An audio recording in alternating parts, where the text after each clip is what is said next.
Hola, buen día.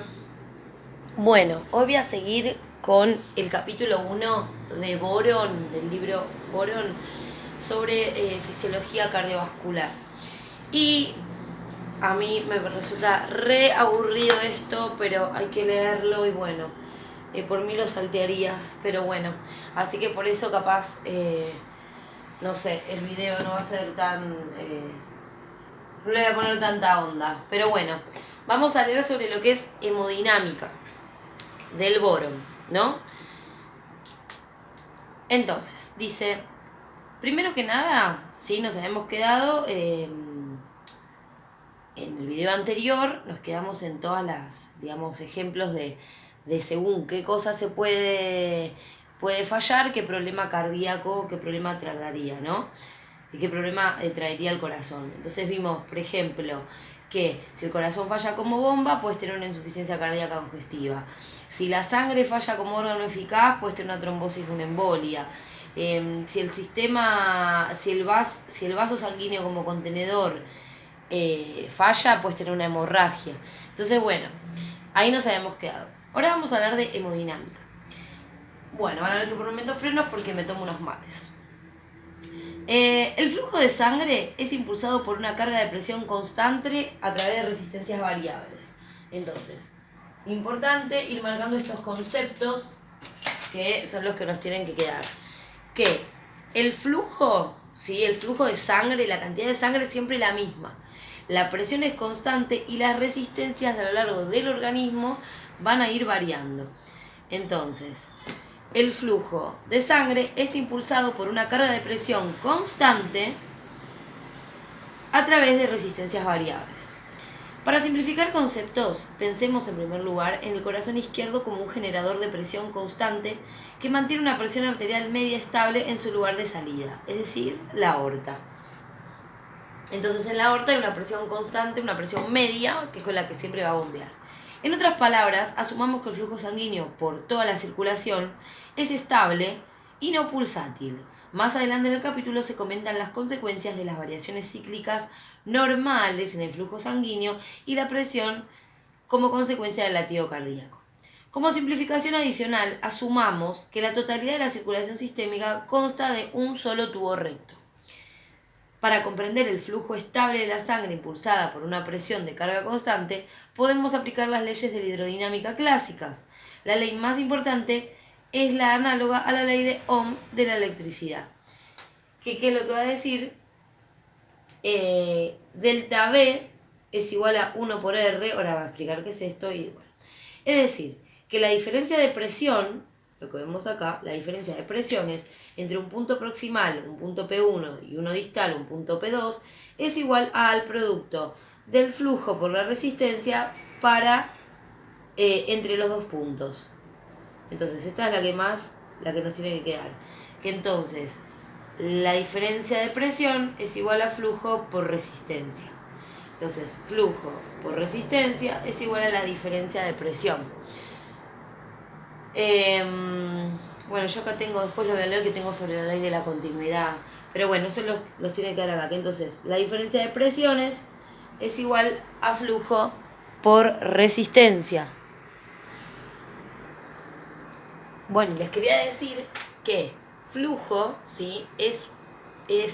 La palabra flujo es una magnitud en función del tiempo.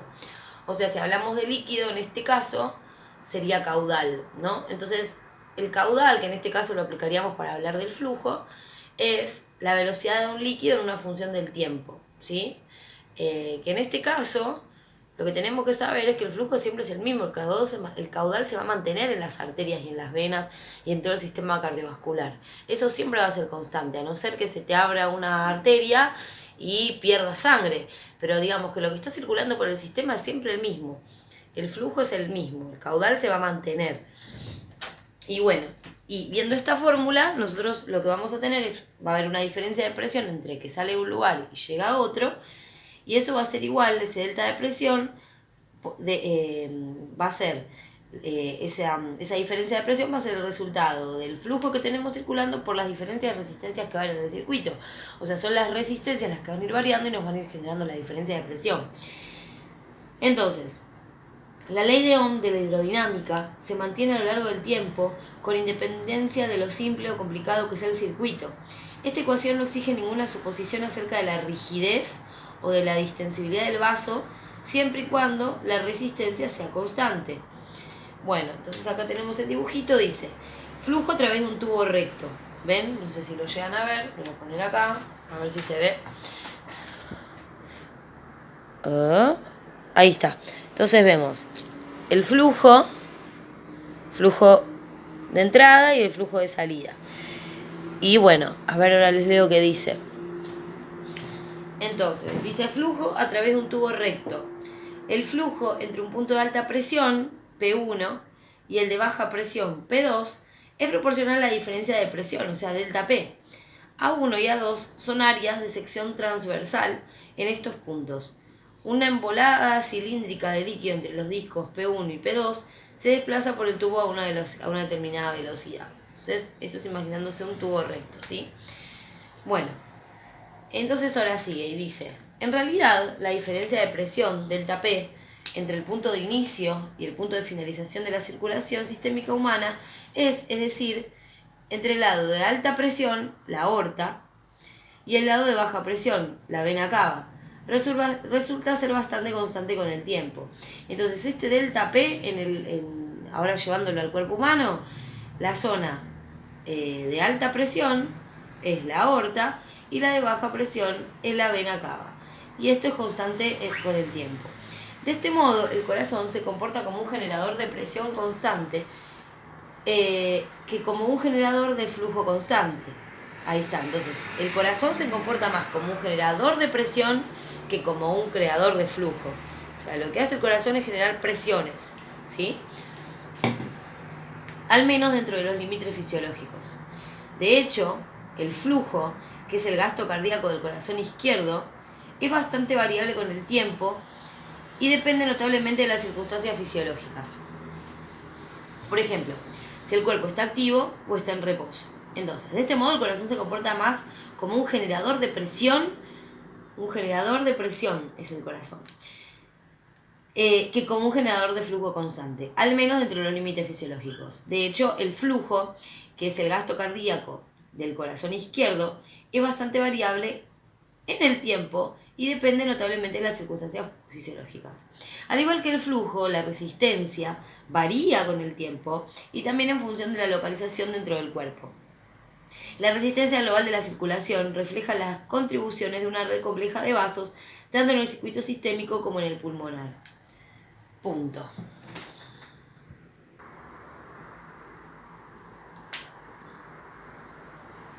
Bueno, a mí me gusta ir marcando como algunas cositas, así que yo ahora me voy a poner en mi notita esto de acá, que bueno, que recordar que entonces que el flujo, esta frase es importante, el flujo, la presión es constante y entonces el delta P, o sea, la diferencia de presión, es flujo por resistencia. ¿Qué más? Bueno, entonces, la sangre puede tomar caminos diferentes desde el corazón izquierdo al corazón derecho. Entonces, la sangre puede tomar caminos diferentes del corazón izquierdo al corazón derecho. Figura 17.3, donde la tenemos acá. Bueno, ahora veremos por qué. Primero, un lecho capilar aislado. Por ejemplo, vamos a ver qué diferentes circuitos podemos estar hablando. Podemos hablar de un lecho capilar aislado. Por ejemplo, los capilares coronarios. Y tenemos acá, 17.3, que sería esto. Sería varios elementos dispuestos en paralelo.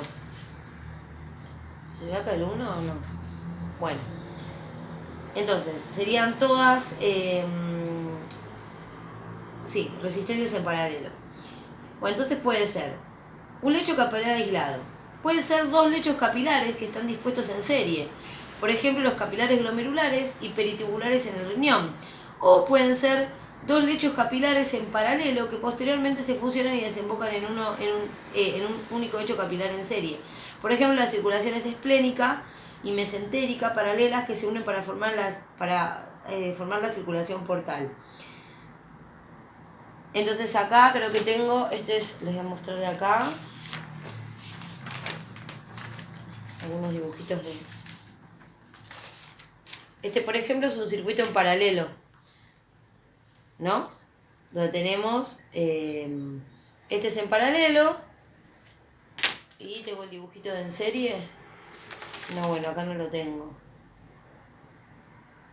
Bueno, vamos a seguir después. Entonces,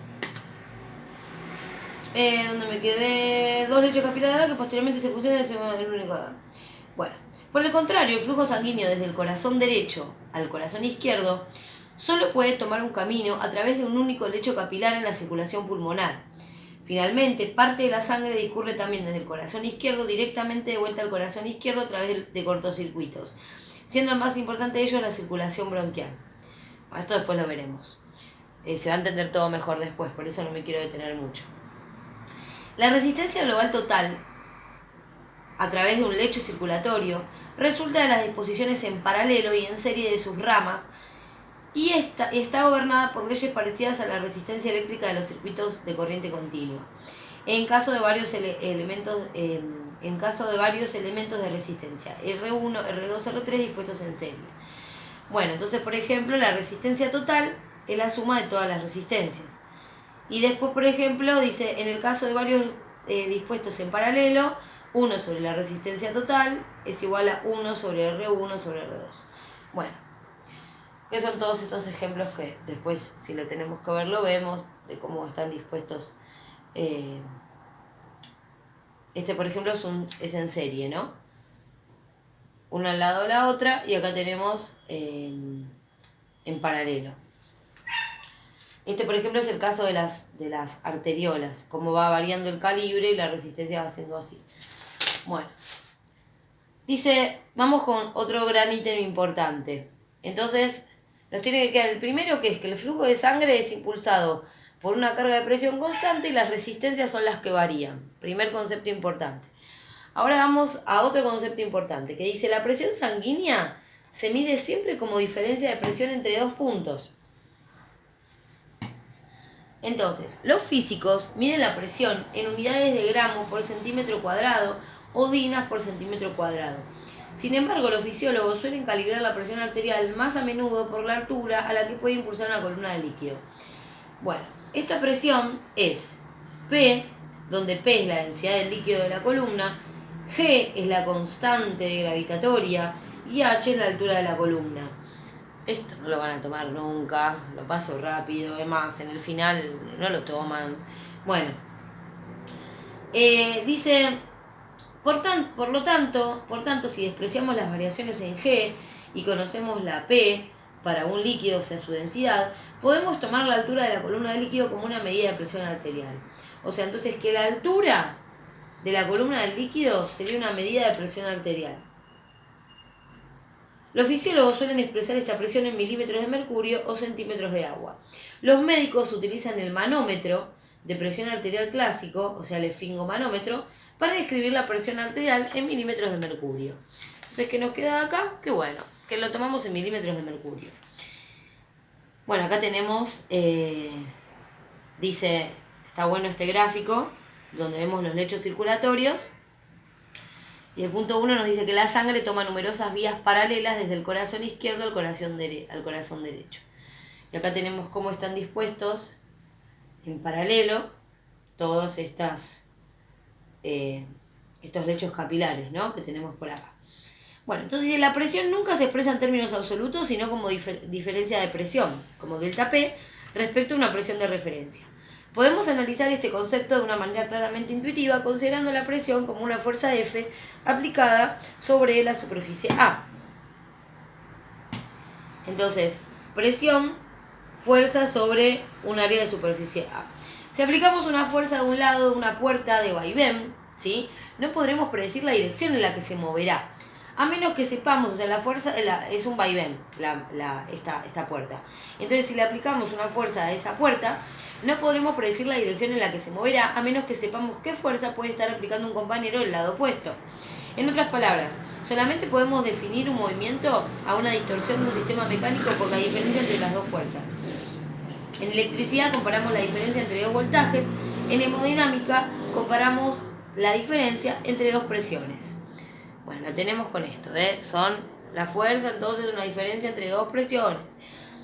Cuando no se afirma explícitamente, la presión de referencia en la fisiología humana es la presión atmosférica o la presión barométrica. Como la presión barométrica en la Tierra nunca es cero, la lectura de presión obtenida en algún punto de la circulación es referida en función de la presión barométrica.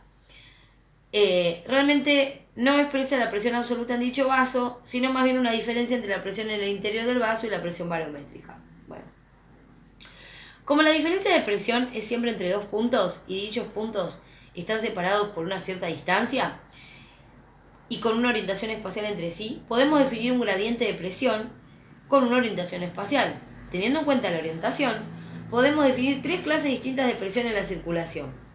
Entonces vamos a tener tres tipos de presión, ¿sí? Y voy a terminar con esto, este pequeño video. Tenemos, por un lado, la presión impulsora, la presión transmural y la presión hidrostática. Presión impulsora. ¿Qué es la presión impulsora? Dice, en la figura 17.4, que es esto que está acá vemos un vaso, dice, la delta P entre los puntos X1 y X2, a ver dónde los tenemos, acá está, punto X1 y punto X2, ¿no? Y dice, la diferencia de presión entre los puntos X1 y X2 en el interior del vaso a lo largo del eje del vaso es la diferencia de la presión axial. Como la diferencia de presión provoca que la sangre fluya desde X1 a X2, esto se la conoce como presión impulsora. En la circulación, la presión impulsora es la diferencia de presión entre los extremos arterial y venoso de la circulación sistémica o pulmonar, y gobierna el flujo sanguíneo. O sea, como acá voy a tener menos presión, va a poder fluir de acá a acá. De hecho, esta es la única delta P que necesitamos tener en cuenta para comprender el flujo en ambos tubos. Entonces, acá va a haber una... después lo vamos a ver cuando veamos la ley de Frank-Starling y todo. Pero la cuestión es que siempre va a ir de un lado donde la presión sea... va a querer pasar, donde la presión sea menor. Después vamos a tener... eso sería la fuerza impulsora, la presión impulsora, ¿no? Después vamos a tener la presión transmural, que dice el delta P entre el punto R1... A ver dónde está el punto R1. No lo veo. Acá está X1, H1 y R1 está acá. Hablamos de la pared del vaso. Vamos a hablar de la pared. Dice, entre el punto R1 que es en el interior del vaso y el R2 que es por fuera del vaso, estamos hablando como si cortamos una arteria y vemos el grosor de esa pared. A lo largo del eje radial es un ejemplo de una diferencia de presión radial. Aunque normalmente no hay una diferencia de presión a través de la sangre a lo largo del eje radial, la presión desciende bruscamente a través de la propia pared del vaso. Entonces, la pared del vaso también va a ejercer una presión. La de delta P entre R1 y R2 es la presión transmural, es decir, la diferencia de presión entre la presión intravascular y la tisular. Como los vasos sanguíneos son distensibles, la presión transmural gobierna el diámetro del vaso, que a su vez es el determinante principal de la resistencia. Y después tenemos una tercera presión, que es la hidrostática, que debido a la densidad de la sangre y de las fuerzas gravitacionales, aparece una tercera presión si el vaso no descansa en un plano horizontal. O sea, si el vaso no está así y está en un eje vertical, vamos a tener una presión hidrostática, como era el caso de la figura 17.2. ¿Cuál es la figura 17.2? Esta, ¿sí? Acá estaría de manera horizontal, pero ¿qué dice? En la figura, el delta P en la figura 17.4, que acá ya está de manera vertical, entre el punto H1, que es este que está acá abajo, el fondo de la columna del líquido, y H2, la parte superior de la columna, es la diferencia de presión hidrostática entre P1 y P2. Esta delta P es similar a la presión en la ecuación 17.4 y existe aún una ausencia del flujo en la sangre. Si expresamos la altitud creciente de las unidades positivas, bueno, bla. Y listo. Entonces que acá nos queda que tenemos tres tipos de presiones. Una presión impulsora, una presión transmural que tiene que ver con el grosor del vaso y una presión hidrostática, que va a tener que ver si descansa en el plano, va a estar influida por si se descansa en un plano horizontal o en otro tipo de plano. Y después vamos a hablar de un tercer ítem, que es que el flujo sanguíneo total o gasto cardíaco es el producto de la frecuencia cardíaca por el volumen sistólico. Ya acá se empieza a poner divertido, vamos a empezar a hablar del corazón como bomba. Entonces ese flujo total o lo que le llamamos el gasto cardíaco es igual a frecuencia cardíaca por el volumen sistólico. Ya este tipo de cosas sí nos van a empezar a preguntar y es lo que tenemos que entender. Cómo se va a ir modificando este gasto cardíaco. Pero tenemos que saber que gasto cardíaco es frecuencia cardíaca por el volumen sistólico. O sea, lo que se eyecta en cada sístole, ¿sí? Con la cantidad de veces que lo vamos a hacer. El volumen por la cantidad de veces. Eso me va a dar un flujo sanguíneo o gasto cardíaco que va a ser por unidad de tiempo. Y acá voy a cortar el video que me tengo que ir a trabajar. Les mando un beso y ya me estoy poniendo al día y voy a empezar a subir bastantes videitos. Un besote.